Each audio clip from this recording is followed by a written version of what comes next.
say is we need outside counsel to be responsive to the complaint.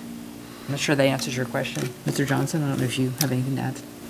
Madam Chair, Representative Vial, Madam Chair, you are correct. The complaint requires some type of response from the named respondents, and so that's the purpose of this appointment.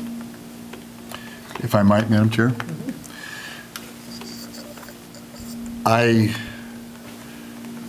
understand that response, well, let me back up. The privileges afforded members of a legislative body are somewhat important to protect the ability of that body to exercise the responsibilities that are given to it.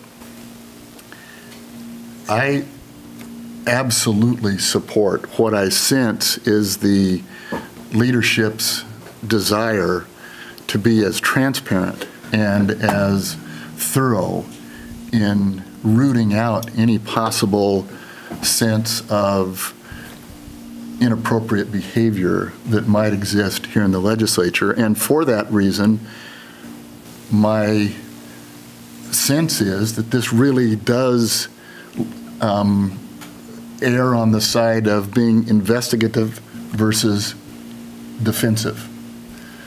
However, we have a situation where we have, and to just put a slightly additional spin on that, I'm not sure we have fully engaged in the conversation about what those, legislative privileges are or ought to be in this kind of a circumstance.